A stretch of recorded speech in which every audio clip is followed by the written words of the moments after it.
Alkitab adalah hadiah istimewa dari Tuhan untuk kita semua.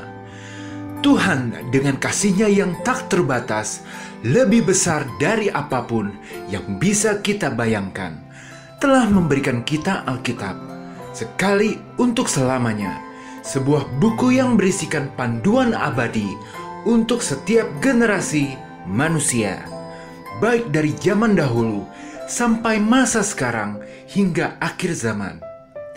Kita bisa menemukan kehendak Tuhan, petunjuk Tuhan, bahkan janji-janji Tuhan dalam setiap kata dan ayat-Nya, termasuk petunjuk mengenai bagaimana agar pintu rezeki bisa terbuka di dalam hidup kita. Berikut adalah 7 kunci emas dari Alkitab yang dapat membuka pintu rezeki bagi hidup kita. Kunci-kunci ini bukanlah mantra ajaib, melainkan prinsip-prinsip hidup yang didasarkan pada kebenaran Alkitab, di mana bagi siapa saja yang mau menjalankan prinsip-prinsip ini, cepat atau lambat, dia akan mendapatkan berkat yang berlimpah dari Tuhan. Jadi marilah baik saya maupun Anda, saudara sekalian, para penonton, kita bersama-sama menjalankan prinsip ini agar pintu-pintu rezeki yang selama ini tertutup bisa terbuka. Haleluya, amin. Kunci pertama, jangan menyesali masa lalu, tetapi fokuslah pada masa depan. Filipi 3 ayat 13-14 tertulis, "Saudara-saudara, aku sendiri tidak menganggap bahwa aku telah menangkapnya, tetapi ini yang kulakukan. Aku melupakan apa yang telah di belakangku dan mengarahkan diri kepada apa yang di hadapanku, dan berlari-lari kepada tujuan untuk memperoleh hadiah, yaitu panggilan surgawi dari Allah dalam Kristus Yesus." Ayat ini mengajarkan kepada kita suatu prinsip hidup, yakni kita harus melupakan apa yang sudah berlalu dan kembali fokus menatap masa depan. Ini adalah kunci emas pertama untuk membuka pintu rezeki. Tanpa disadari, banyak orang mengalami rezeki yang seret dikarenakan masih terjebak dalam penyesalan di masa lalu. Mereka tidak sadar bahwa masa lalu tidak dapat diubah. Yang bisa kita ubah adalah masa depan, dan itulah yang harus kita kejar. Tidak peduli seberapa besar kesalahan kita, jika kita sudah memohon ampun kepada Bapa di dalam nama Tuhan Yesus, maka dosa kita sudah diampuni. Tuhan itu menjadikan segala sesuatunya baru, termasuk diri Anda.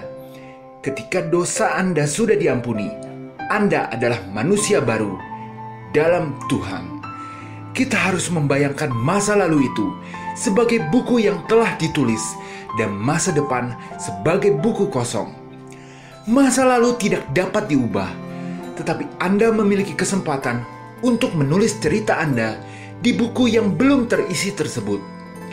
Ingat, tidak ada masa lalu yang sekelam Paulus, di mana waktu masih bernama Saulus, dia telah banyak mempersekusi umat Tuhan. Tetapi kita lihat Paulus berkata, "Aku melupakan apa yang telah di belakangku dan mengarahkan diri kepada apa yang di hadapanku, dan berlari-lari kepada tujuan untuk memperoleh hadiah, yaitu panggilan surgawi dari Allah dalam Kristus Yesus." Bagaikan seorang pelari di lintasan, pelari tidak melihat ke belakang. Pelari hanya melihat garis finish di depannya. Pelari berlari dengan semua kekuatannya menuju garis itu. Begitulah kita juga harus menjalani hidup, melupakan apa yang telah berlalu dan berlari menuju masa depan.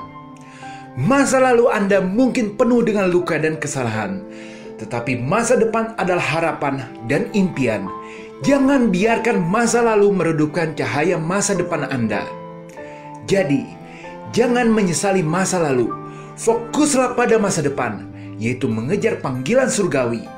Maka, percayalah bahwa pintu rezeki akan terbuka dalam hidup Anda, oleh karena Tuhan sudah berkenan. Haleluya, amin. Kunci kedua, jangan patah semangat, tetapi belajarlah dari kesalahan. Roma 5 ayat 3-5 tertulis. Dan bukan hanya itu saja, kita malah bermegah juga dalam kesengsaraan kita, karena kita tahu bahwa kesengsaraan itu menimbulkan ketekunan, dan ketekunan menimbulkan tahan uji, dan tahan uji menimbulkan pengharapan, dan pengharapan tidak mengecewakan, karena kasih Allah telah dicurahkan di dalam hati kita oleh Roh Kudus yang telah dikaruniakan kepada kita. Ayat ini mengajarkan kita sebuah prinsip hidup, yakni jangan pernah putus asa meski tengah menghadapi berbagai kesengsaraan maupun kegagalan hidup. Jangan patah semangat, tetapi kita harus bangkit dan belajar dari kesalahan dengan bimbingan Roh Kudus. Jadi melalui ayat ini, kita bisa mengetahui bahwa kesengsaraan itu ternyata bukanlah akhir dari segalanya, melainkan awal dari sebuah proses kemajuan hidup kita. Kita baca bahwa kesengsaraan itu akan menimbulkan ketekunan, dan ketekunan akan menimbulkan tahan uji, dan tahan uji akan menimbulkan pengharapan, dan pengharapan tidak akan mengecewakan, karena kasih Allah telah dicurahkan di dalam hati kita oleh Roh Kudus yang telah dikaruniakan kepada kita. Jadi ketika kita sedang mengalami kesulitan, kegagalan, dan kesengsaraan, kita harus bertahan dengan semangat karena kita akan menjadi lebih kuat ke depannya nanti. Bagi siapa yang sedang merasakan penderitaan, bersabarlah. Kasih Allah telah dicurahkan untuk kita. Ingat, kasih Allah adalah sumber kekuatan terbesar kita. Ini adalah sukacita dan mujizat yang dapat membantu kita melalui masa-masa sulit. Dan kasih Allah itu adalah Roh Kudus. Roh Kudus dalam hati kita adalah wujud kasih Allah terhadap kita. Ini adalah bentuk kuasa dari Roh Kudus yang dapat membuat kita bisa tetap bersemangat meskipun mungkin merasa sedang patah atau putus asa. Berkat teguran dari Roh Kudus, kita juga bisa belajar dari kesalahan dan tidak akan mengulanginya lagi di kemudian hari. Jadi saudara, jangan pernah patah semangat. Belajarlah dari kesalahan dan ingatlah bahwa kasih Allah selalu ada untuk kita melalui Roh Kudus. Ketekunan, ketahanan, dan pengharapan adalah kunci untuk mengatasi kesulitan dan akan membuka pintu rezeki di dalam hidup Anda. Haleluya, amin. Kunci ketiga, jangan menahan kebaikan, tetapi bermurah hatilah terhadap sesama. Ibrani 13 ayat 16 tertulis, dan janganlah kamu lupa berbuat baik dan memberi bantuan, sebab korban-korban yang demikianlah yang berkenan kepada Allah. Amsal 11 ayat 25 tertulis, siapa banyak memberi berkat, diberi kelimpahan. Siapa memberi minum, ia sendiri akan diberi minum. Ini benar-benar harus menjadi prinsip hidup kita, yakni kita jangan pernah menahan kebaikan untuk orang, melainkan kita harus bermurah hati terhadap sesama. Karena ini adalah hukum yang Tuhan sudah buat. Jika kita berharap menerima sesuatu dari Tuhan, maka kita harus memberi untuk Tuhan. Salah satu alasan terbesar mengapa kita dipercayakan harta oleh Tuhan adalah agar kita bisa menjadi perpanjangan tangan Tuhan dalam menyalurkan berkat kepada orang lain. Jadi berbagi adalah menerima. Mungkin terdengar tidak masuk akal, tapi semakin banyak kita memberi, semakin banyak kita menerima. Itulah kejutan dari berbuat baik. Maka sesuai dengan Ibrani 13 ayat 6, kita harus berbuat baik dan memberi bantuan, sebab korban-korban yang demikianlah yang berkenan kepada Allah. Amsal 11 ayat 25 menunjukkan dengan jelas hukumnya, bahwa siapa banyak memberi berkat, diberi kelimpahan. Siapa memberi minum, ia sendiri akan diberi minum. Ini adalah janji Tuhan dan dapat dipercaya. Ada dua keuntungan jika kita berbuat baik dan bermurah hati. Kita akan mendapatkan perasaan puas ketika kita dapat memberikan manfaat kepada orang lain, dan juga membuat kita berkenan di mata Tuhan. Siapa yang memberi minum akan diberi minum. Percayalah bahwa kebaikan yang kita lakukan akan kembali kepada kita dalam bentuk berkat dan kelimpahan. Haleluya, amin. Kunci keempat, jangan bersungut-sungut, melainkan selalu mengucap syukur. Filipi 2 ayat 14-15. Lakukanlah segala sesuatu dengan tidak bersungut-sungut dan berbantah-bantahan, supaya kamu tiada beraib dan tiada bernoda sebagai anak-anak Allah yang tidak bercela di tengah-tengah angkatan yang bengkok hatinya dan yang sesat ini, sehingga kamu bercahaya di antara mereka seperti bintang-bintang di dunia.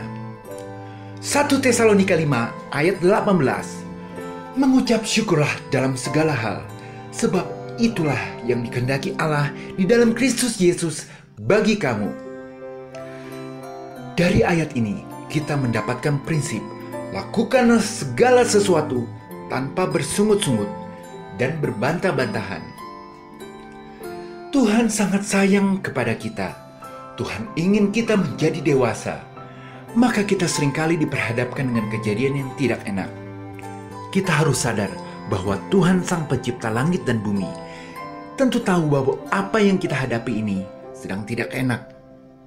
Untuk keluar dari situasi yang tidak enak itu, kita harus mengambil prinsip yang ditulis pada 1 Tesalonika 5 ayat 18. Mengucap syukurlah dalam segala hal, sebab itulah yang dikehendaki Allah di dalam Kristus Yesus bagi kamu.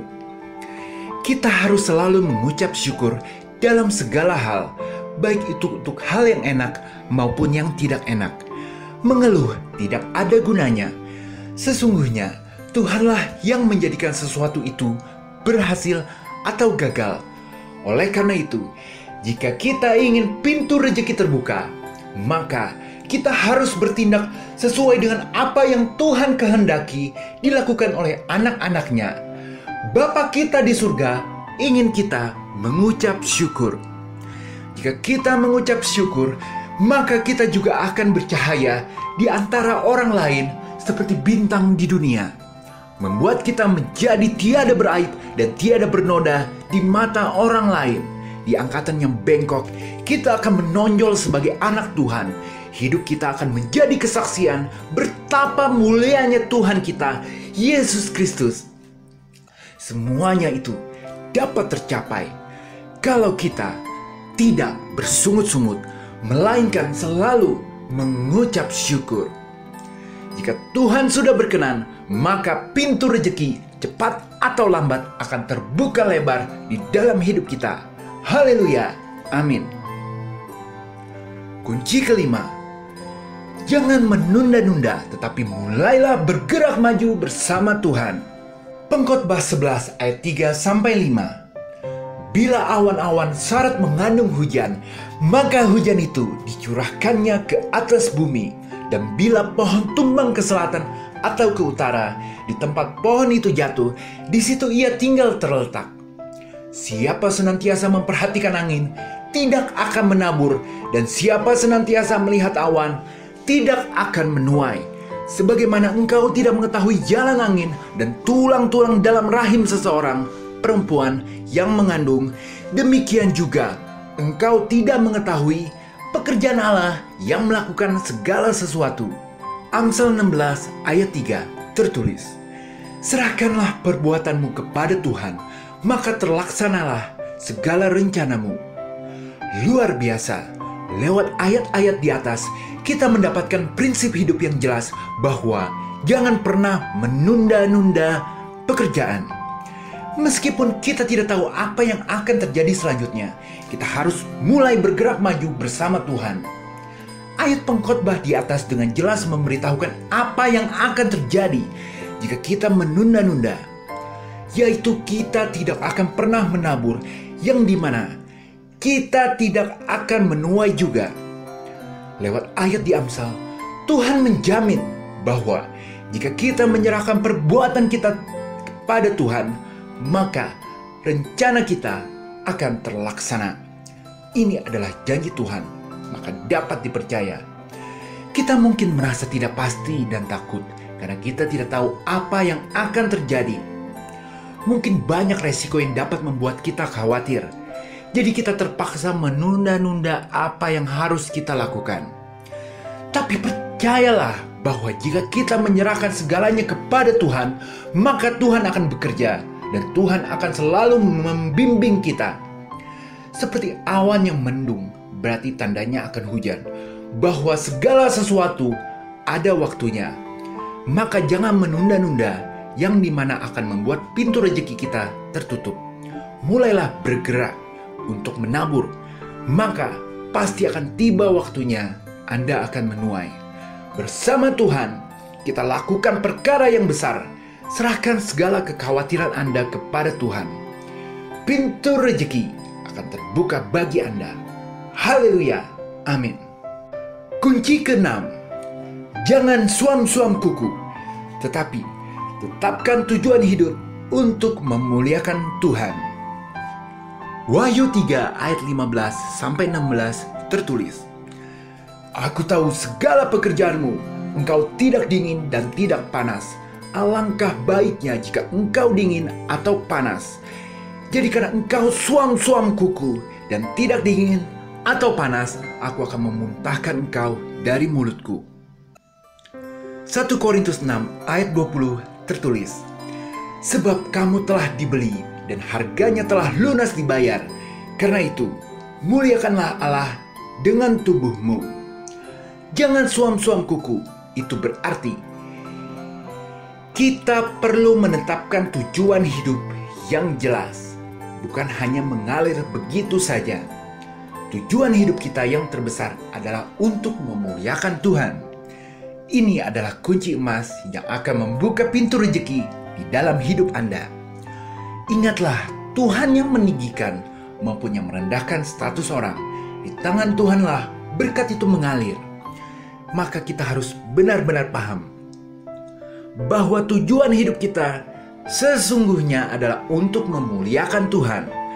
Memuliakan Tuhan artinya menerapkan ajaran Alkitab di dalam hidup kita. Jika kita menerapkannya, maka hidup kita pasti akan memuliakan Tuhan. Salah satu kunci apakah tujuan hidup kita itu bisa memuliakan Tuhan adalah dengan menjawab jujur untuk pertanyaan yang diajukan pada diri sendiri ini. Bahwa apakah Anda merasa layak berdoa agar rencana atau impian atau cita-cita Anda bisa berhasil kepada Tuhan? Jika iya, maka selamat. Tujuan yang Anda cita-citakan itu akan memuliakan Tuhan. Coba bayangkan Anda berdoa kepada Tuhan, memohon agar Anda dapat menjadi penjudi yang hebat. Tentunya Anda akan merasa tidak layak, karena hati nurani Anda tahu bahwa judi itu tidak baik. Tetapi jika Anda berdoa, misal agar membuat usaha jualan sayur Anda berhasil, maka Anda tidak akan ada beban rasa tidak layak. Karena jualan sayur itu bukan hal yang berlawanan dengan firman Tuhan. Jadi agar pintu rezeki Anda terbuka lebar, jangan hidup suam-suam kuku, tidak panas maupun tidak dingin. Tetapkan tujuan hidup Anda dengan jelas, yaitu untuk memuliakan Tuhan dalam segala hal yang Anda lakukan. Haleluya, amin. Kunci ke-7, jangan menjadi bebal, tetapi kejarlah hikmat dan kebijaksanaan dari Tuhan. Amsal 3 ayat 35 tertulis, Orang yang bijak akan mewarisi kehormatan, tapi orang yang bebal akan menerima cemooh. Amsal 14 ayat 33 tertulis, Hikmat tinggal di dalam hati orang yang berpengertian, tapi tidak dikenal di dalam hati orang yang bebal. Kunci terakhir adalah kejarlah hikmat dalam segala cara dan usaha Anda. Ingat bahwa permulaan hikmat adalah takut akan Tuhan. Karena bukan harta atau kekuasaan, melainkan hikmat dan kebijaksanaan yang menjadi kunci untuk membuka pintu rezeki. Tertulis bahwa orang yang bijak akan mewarisi kehormatan, tapi orang yang bebal akan menerima cemooh. Kebijaksanaan adalah kunci yang membuka pintu kehormatan diri dan rezeki. Ini benar-benar nyata. Coba bayangkan sejenak, ada seorang petani yang bekerja keras setiap hari, tetapi hasil panennya selalu sedikit. Suatu hari, dia memutuskan untuk belajar dan mencari hikmat tentang cara bertani yang baik. Dengan hikmat yang dia dapatkan, dia bisa mengubah cara bertaninya dan hasil panennya meningkat secara drastis. Dia tidak hanya mendapatkan hasil yang lebih baik, tapi juga mendapat penghargaan dan kehormatan dari masyarakat sekitar. Tuhan menghendaki kita terus berprogres hidupnya, maka kita harus terus belajar. Walau terkadang kita merasa pikiran kita tidak mampu, jangan menyerah. Kita harus memaksakan diri belajar kepada hal-hal yang baru. Di samping ini akan membuka pintu rezeki, otak kita pun bisa terlatih agar tidak pikun dan semakin tajam. Permulaan dalam mencari hikmat adalah takut akan Tuhan. Jika Anda sudah menghormati Tuhan, maka selanjutnya Anda tinggal belajar sesuatu hal yang baru, yang sesuai dengan minat dan kebutuhan Anda, disertai permohonan agar kita diberikan kepintaran untuk belajar. Hikmat itu datangnya dari Tuhan. Intinya, hidup harus terus berprogres. Ini artinya kita harus terus mendidik diri sendiri dan banyak berdoa agar Tuhan membuat kita bisa semakin pintar dan bijaksana. Ingat, Tuhan menjanjikan kehormatan sebagai hasilnya. Percayalah, janji Tuhan itu pasti tercapai, tidak mungkin gagal. Jadi demi diri kita sendiri, janganlah kita menjadi bebal. Marilah kita terus mengejar hikmat dan kebijaksanaan dari Tuhan. Ini adalah kunci emas yang akan membuka pintu rezeki dalam hidup Anda. Haleluya. Amin.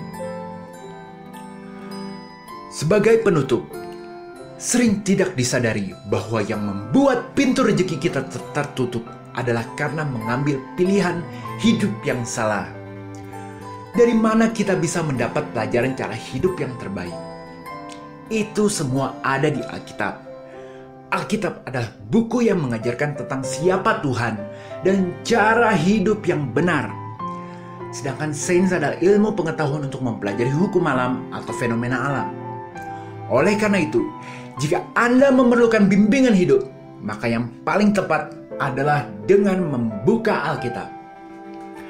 Video ini adalah tentang 7 prinsip atau kunci emas yang dapat membuka pintu rezeki dalam hidup Anda.